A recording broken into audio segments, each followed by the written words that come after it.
Teacher Patricia Morgan looked closely at the drawing that Lily Anderson had just handed in. In her 15 years at Riverside Elementary School in Littleton, Colorado, she had seen thousands of children's drawings houses, with smoky chimneys, smiling toothpick families, disproportionate dogs, and yellow suns in the corner of the page. But this one was different, frighteningly different. On the paper, violent red crayon strokes dominated the scene. A larger figure, which Patricia assumed to be a man, was depicted with clenched fists and pointed teeth. Next to him, two smaller figures, a woman and a girl, appeared, cowering with blue tears streaming from their faces. What disturbed Patricia most were not just the explicit elements of the drawing, but the subtle details, shards of glass scattered on the floor, dark spots that looked like bruises, and a clock on the wall marking 3:15, the time when Lily always got especially agitated during lessons. "Lily, darling, can you tell me a bit about your drawing?" Patricia asked softly as the other children left for recess. The 7-year-old, with her brown hair tied up in two messy braids, kept her eyes fixed on her small hands, which kept twitching on the table. It's just my family," murmured Lily, her voice almost inaudible. Patricia felt a knot forming in her throat. In her years of teaching, she had developed a sixth sense for identifying children at risk, and all her internal alarms were going off. Lily had always been a quiet and withdrawn student, but in recent weeks her behavior had changed dramatically. She was frightened by sudden movements, rarely took part in group activities, and on some mornings arrived at school wearing long-sleeved blouses, even on the hottest days. During the break, Patricia sought out Amanda Stevens, the guidance counselor. She found her in her office organizing some files. "Amanda, I need you to take a look at this," said Patricia, holding out Lily's drawing. "And it's not just the drawing. There's something wrong with that family." Amanda examined the drawing with a grave expression. "I already noticed some suspicious marks on her arm last week during PE class. I tried to talk to her, but she shut down completely. Her mother, Rachel Anderson, always seems nervous at parents' meetings. She never looks you in the eye, always checking her cell phone, as if she's in a hurry," added Patricia. "And the father? Well, I've only seen him once at the beginning of the school year. Robert Anderson. There was something intimidating about him."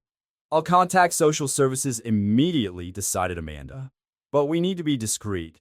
If there really is domestic violence involved, the wrong approach could make the situation worse." Over the next few weeks, Patricia began to pay even more attention to Lily. She noticed how the girl would startle when someone slammed the door, how her eyes would fill with panic when a classmate raised their voice during playtime. On one particularly difficult day, Lily had a panic attack during a school drama performance when one of the actors shouted during the scene. The social worker assigned to the case, Christina Martinez, began making regular visits to the school. She conducted delicate sessions with Lily, using special techniques to make the girl feel safe enough to open up. "Daddy looks different when he drinks that brown liquid," Lily finally revealed in one of the sessions, hugging a teddy bear that Christina had brought. "He yells at Mommy. Sometimes he hurts her. And when I try to help." Christina felt her heart squeeze when Lily couldn't finish the sentence, but the partially visible bruises under the sleeve of her blouse completed the unspoken story. The investigation revealed a worrying history. Robert Anderson had a history of domestic violence in a previous relationship, something Rachel was unaware of when they married. His alcoholism had worsened in recent months, coinciding with a series of financial problems. Patricia watched helplessly as the proceedings unfolded. Every day that Lily entered her classroom was a day of anxiety, fearing that she would discover new signs of abuse. She started keeping extra snacks in her drawer, noticing that Lily often came to school without breakfast. Sometimes, Lily confided one day while eating a sandwich Patricia had offered, "I pretend I'm invisible. If no one can see me, no one can hurt me, can they?" It was then that Patricia realized she couldn't wait any longer. One Wednesday afternoon after school had finished, she and Christina organized an emergency meeting with Rachel Anderson. Lily's mother arrived, nervously, constantly glancing at her watch. "Mrs. Anderson," Christina began gently, "we're here because we care about you and Lily. We know you're going through a very difficult situation at home." Rachel initially denied it, as Christina had predicted she would. But when Patricia showed her Lily's drawing, something seemed to break inside her. Tears began to fall silently, at first, then in uncontrolled sobs. "I don't know what to do," Rachel admitted through her tears. "I'm so scared. He said that if I tried to leave, we can help, Christina assured, gently placing her hand on Rachel's. There are safe places where you and Lily can stay.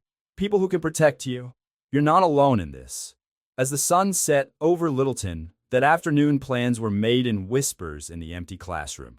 Patricia watched through the window, thinking about how a simple children's drawing had become the key to freeing two lives from the cycle of violence. In the parking lot, Lily waited innocently in the school car, drawing in her new notebook. This time, a bright rainbow cut the paper from edge to edge. Patricia spent the night awake, tossing and turning in bed as her mind wandered to Lily and Rachel Anderson. The decision to intervene had been made, but the road ahead would be difficult and potentially dangerous. She knew that Robert Anderson would not accept his family's departure peacefully. The next morning, Christina Martinez was already in action. With years of experience in domestic violence cases, she knew the vital importance of the first 48 hours after a victim decides to leave. She met with her team at the Denver Family Protection Center, organizing the details of the escape plan. Rachel needs to gather essential documents without arousing suspicion, Christina explained during the emergency meeting. Birth certificates, bank documents, medical records, everything must be kept in a safe place outside the house. Rachel followed the instructions to the letter, taking advantage of the moments when Robert was at work to discreetly separate the necessary items. She would hand them to Patricia during quick chats at the school gate, precious documents hidden among Lily's school activities. He started drinking earlier today, Rachel whispered one morning, her hands shaking as she handed Patricia a thin folder. He said he'd lost another important client at the construction company. Patricia noticed the new bruise on Rachel's wrist, partially covered by the sleeve of her jacket. Remember the plan, she muttered in response. Keep your cell phone charged and hidden at all times. In the classroom, Lily continued her drawings, but something had changed. Softer colors were beginning to appear between the red and black strokes. In one of them, three figures, two large and one small, were holding their hands under a bright blue sky. It's Mrs. Martinez, you and me, Lily explained to Patricia during the break. We're in a beautiful place where no one shouts. The plan was meticulous, but fate had other plans. One Thursday afternoon, Robert turned up unexpectedly at school, demanding to see Lily. The alcohol on his breath was noticeable even from a distance. I'm her father, he bellowed at the secretary. I have every right to take her home. The secretary, Nancy Wheeler, had already been alerted to the situation. With studied calm, she informed him that Lily was on a special activity and could not be interrupted. In reality, Patricia had taken the girl to a room at the back of the school as soon as she spotted Robert's car in the parking lot. Christina was immediately contacted, and in a matter of minutes, 2 police cars arrived discreetly at the school. Robert, seeing the authorities approaching, drove off in a rage, leaving tire marks on the asphalt. We need to act now, decided Christina. He's out of control, and the situation could escalate quickly. Rachel was contacted at her job at the local pharmacy. The original plan was to wait until the weekend, but circumstances forced a change. Don't go home, Christina instructed. Meet us directly at the protection center. The next few hours were a whirlwind of controlled activity. While Rachel was escorted by a social worker to the shelter, Patricia remained with Lily at school well beyond normal class hours. They colored together, trying to maintain an air of normalcy as the sun descended on the Denver skyline. Is my mom okay? Asked Lily, her crayon wavering on the paper. Yes, dear. She's in a safe place waiting for you, replied Patricia, swallowing the lump in her throat. At 7 p.m., when the sky was already completely dark, Christina returned to collect Lily. The school parking lot was empty, except for a few strategically placed cars, plainclothes officers making sure Robert wasn't in the vicinity. Remember, Lily, said Patricia, hugging the girl before she left. You're much stronger than you think, and there will always be people willing to help. At the protection center, mother and daughter met again in a long, silent embrace. The room assigned to them was simple but cozy, with 2 beds, a small bathroom, and most importantly, 24-hour security. Christina spent the night at the center, helping Rachel process an emergency restraining order against Robert. Patricia's school reports documenting Lily's behavioral changes and disturbing drawings served as crucial evidence. What happens now? Asked Rachel, sitting on the edge of the bed as she watched Lily finally fall into a peaceful sleep. "One day at a time," replied Christina softly. "You have a support network now. You are no longer alone in this battle."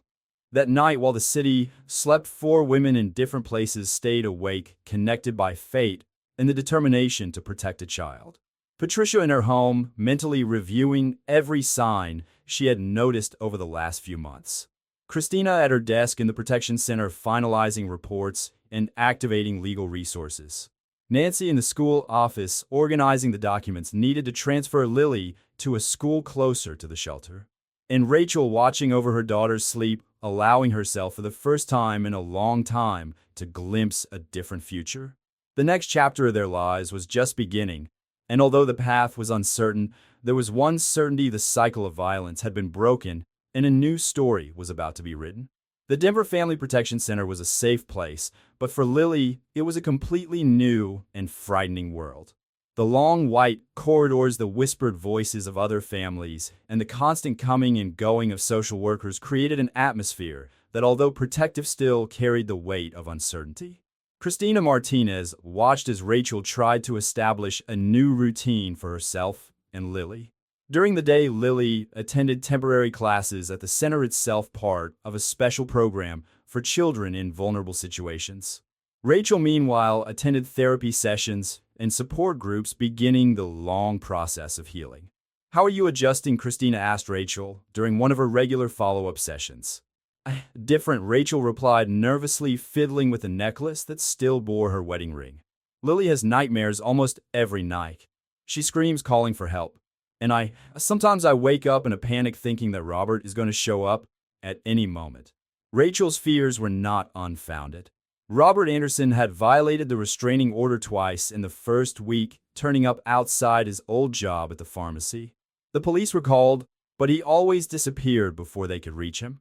Patricia kept in regular contact with Christina, anxious for news of her former student. One particularly tense afternoon, she received a disturbing call. "Robert broke into the school today," Nancy, the secretary, reported shakily. "He was upset, demanding to know where Lily had been transferred. We had to call security." The news triggered a series of additional protective measures. The center reinforced its security, and Rachel and Lily were temporarily transferred to a different floor with even more restricted access. "Mommy," Lily asked one evening while drawing in her new room, "why can't Daddy just stop being mean?" Rachel sat down next to her daughter, noticing that the drawing showed a different house, one they had never seen before.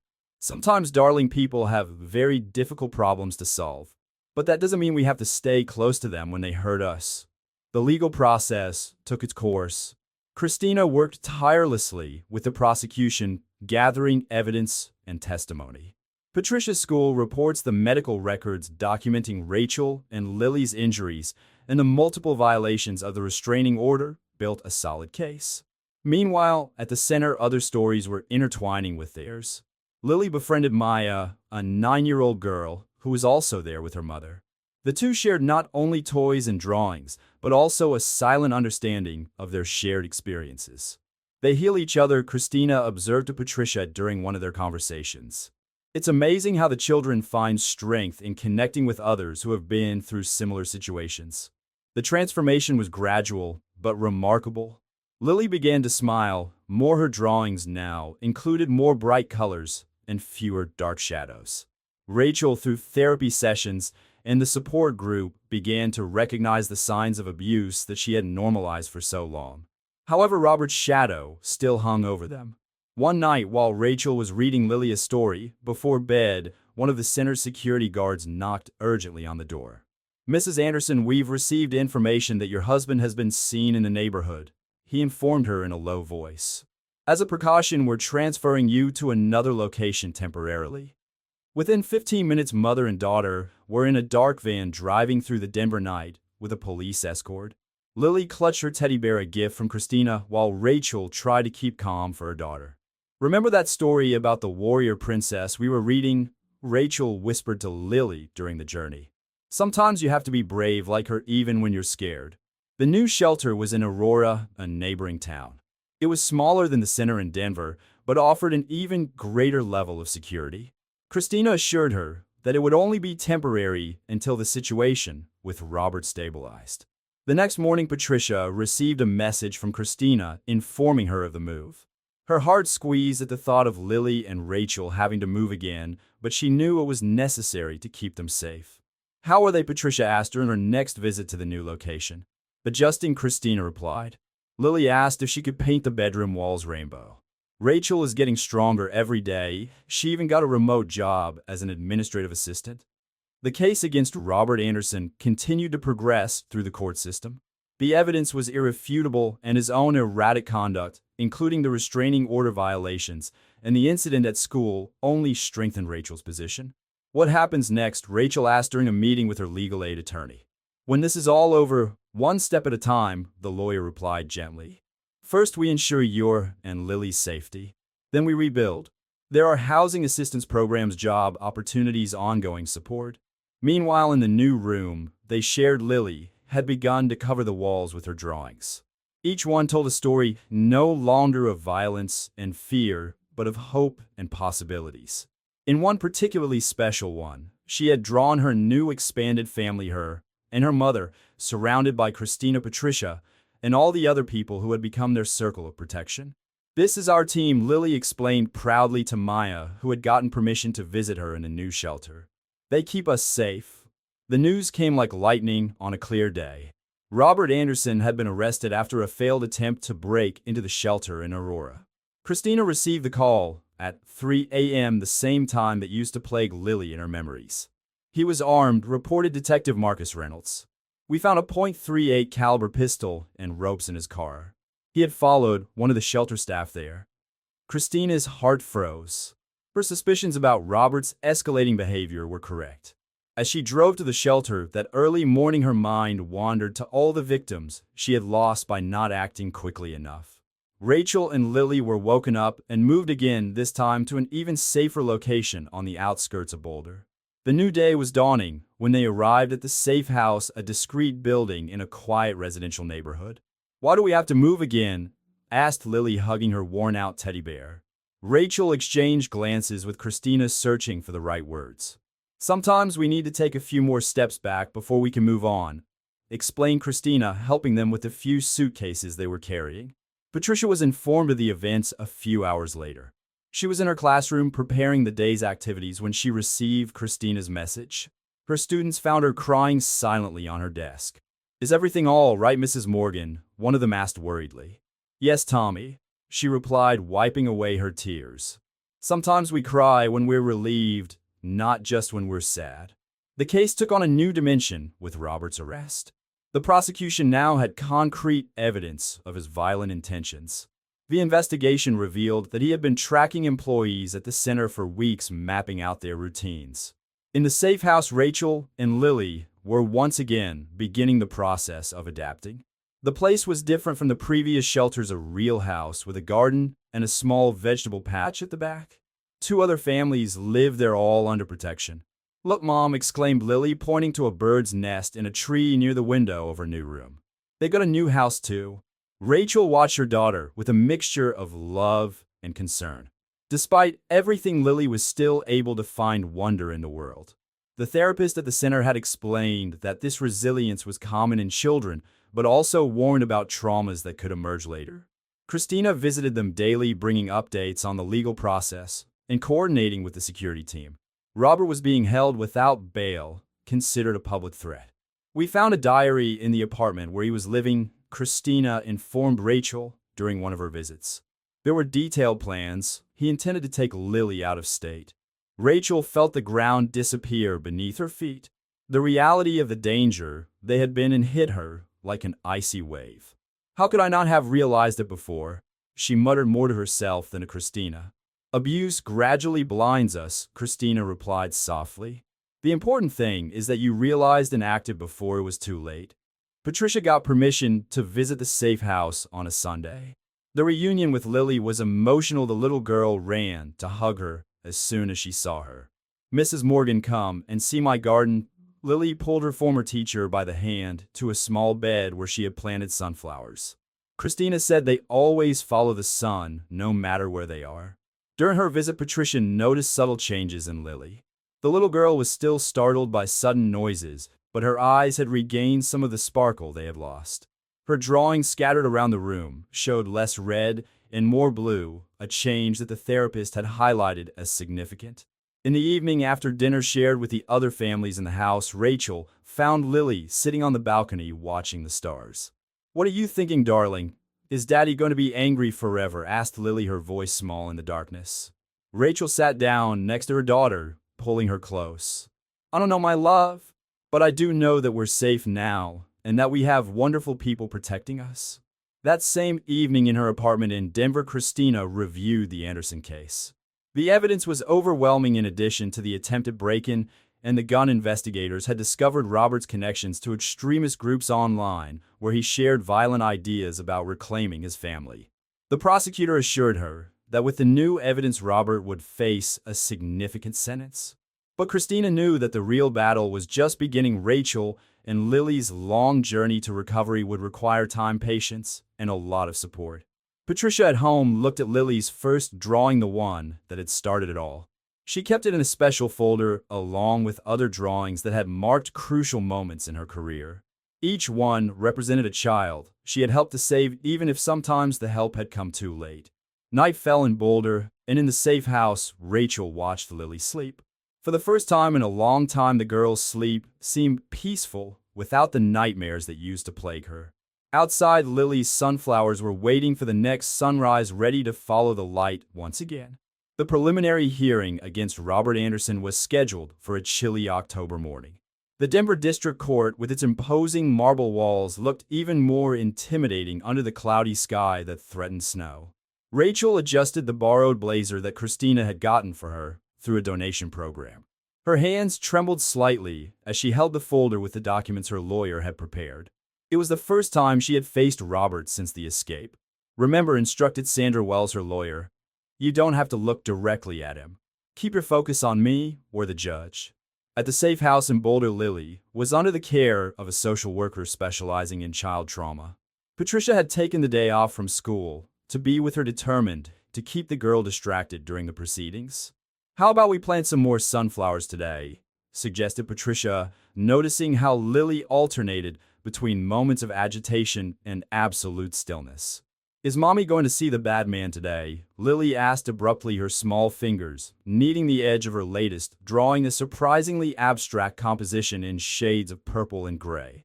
Patricia chose her words carefully. "Your mother is with very strong and courageous people today, making sure you stay safe." In the courtroom, the tension was palpable.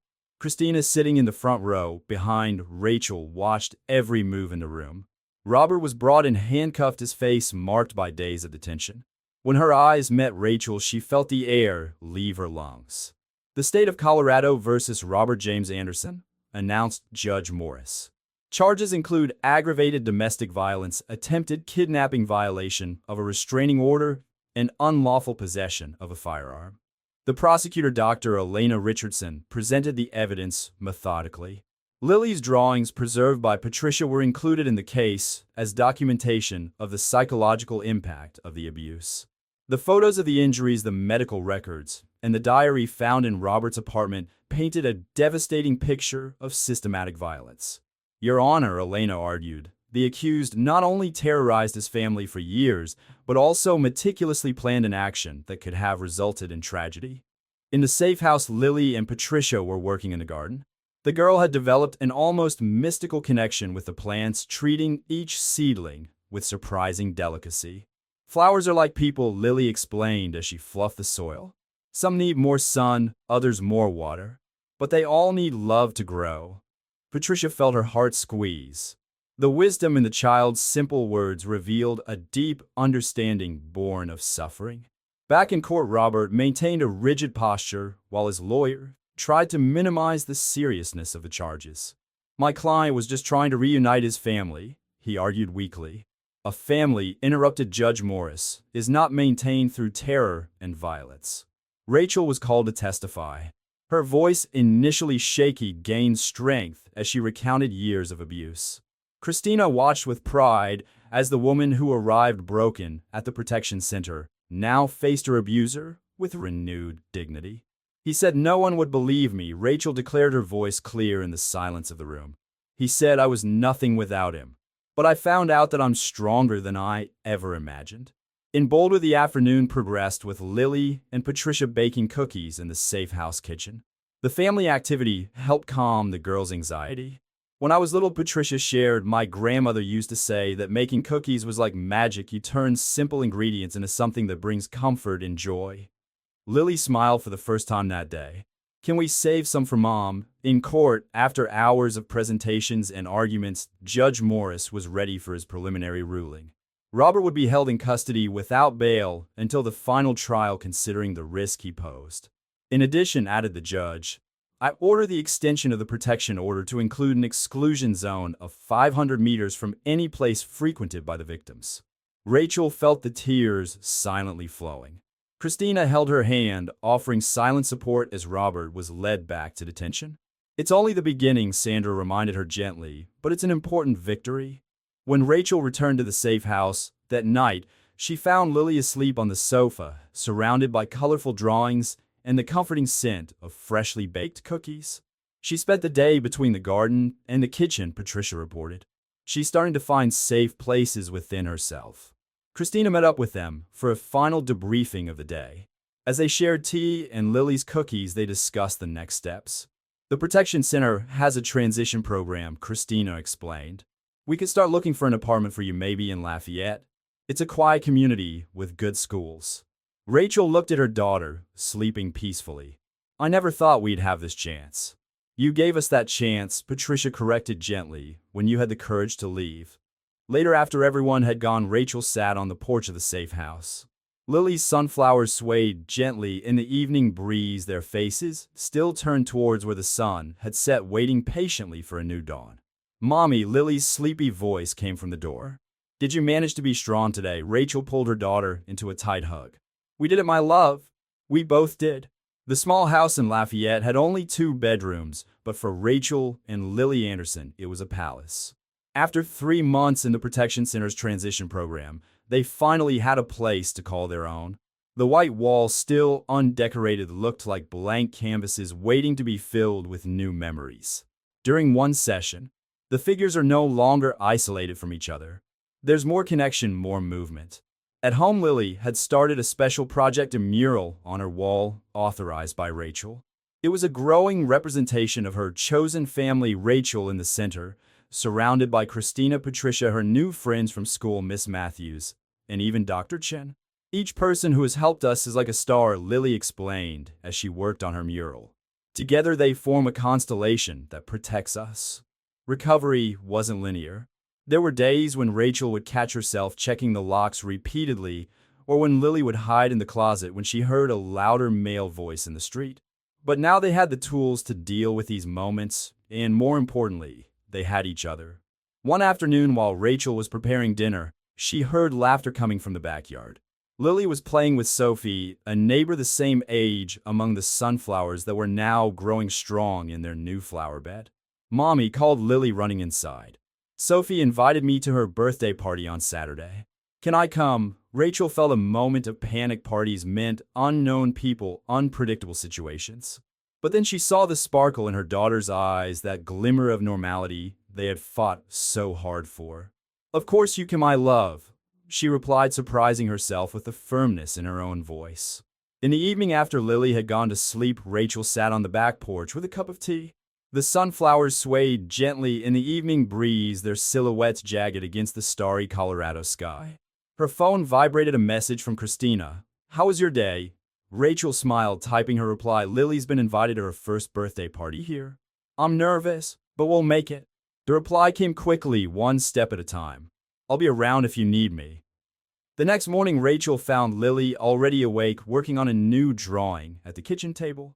It was a scene from a birthday party full of colorful balloons and smiles. It looks nice, commented Rachel, preparing breakfast. It's Sophie's party, Lily explained. But look, I drew you 2 sitting in the corner, so you can see me being happy. Rachel felt tears forming, but this time they were tears of gratitude. Her daughter, who had seen and experienced things no child should have to, was still able to find joy in the world. In her next session with Dr. Chen, Lily shared her fears and hopes about the party. It's normal to be nervous about new things, the therapist assured her. but you've already proved to be braver than you realize. The Saturday of the party arrived, bringing with it a perfectly blue autumn sky. Rachel watched Lily get ready, carefully choosing her favorite dress and asking for help to make two braids. "You look beautiful," said Rachel, adjusting the bow in her daughter's hair. "Like a warrior?" asked Lily, remembering the stories they used to read in the safe house. "Even stronger," replied Rachel. "Like a survivor." As they walked together to Sophie's house, Rachel noticed that her hands were no longer shaking.